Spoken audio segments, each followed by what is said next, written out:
বৰষুণৰ বতৰত আজি ৰুটি আৰু মুৰ্গী মাংস।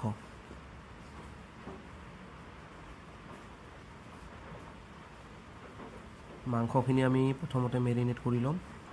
নিমখ, হালধি, মিঠাতেল, মছলা, তাৰপিছত আদা, নহৰু, জলকীয়া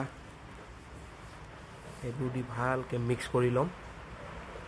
মিক্স কৰি পিনে আমি 1 ঘণ্টামান সময় থৈ দিম। ভালকৈ মিক্স কৰি ল'ব আপোনালোকে।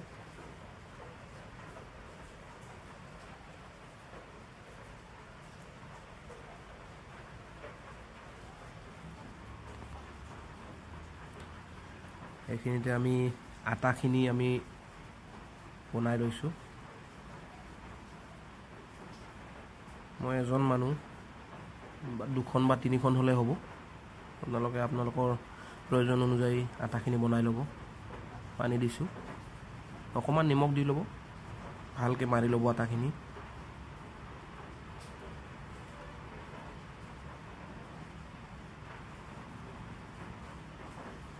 আটাখিনি মাৰি হ'লেই আৰু ভালকৈ কোমল হোৱালৈকে ধুনীয়াকৈ আটাখিনি মাৰি ল'ব। আটাখিনি ৰেষ্ট কৰিব দিব। এইটো কেৰাহীত অকণমান তেল দিছোঁ আৰু মেৰিনেট কৰা মাংসখিনি দি দিলোঁ। এতিয়া ধুনীয়াকৈ ভাজি ল'ব মাংসখিনি।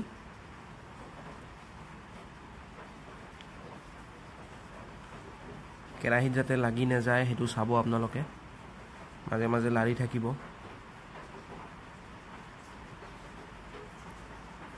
এইখিনি আমাৰ বিলাহী পেষ্ট দি দিলোঁ,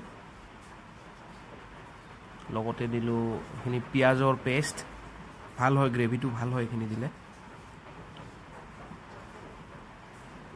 অলপ লাৰি দিব ধুনীয়াকৈ। অকণমান পানী দিব পাৰে, পানী দি অকণমান ঢাকি দিব মাংসখিনি। তেতিয়া ভাল ছফ্ট হয় মাংসখিনি। তেতিয়া আমি ৰুটিখিনি বেলি ল'ম। মই শ্বপিং বৰ্ডখনতে বেলোঁ।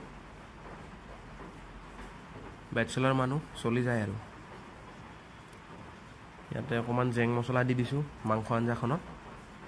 জেং মছলা খুব টেষ্ট হয়। হ'লেই আৰু মাংসখিনি নমাই দিয়ক। ৰুটিখিনি এতিয়া সেকি ল'ম, ভালকৈ সেকি ল'ব।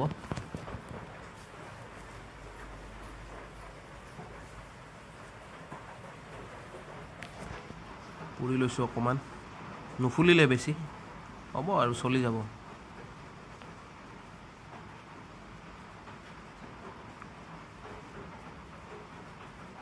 এখন অকণমান ফুলিছে দেই, হৈ গ'ল আৰু এতিয়া খোৱাহে কথা।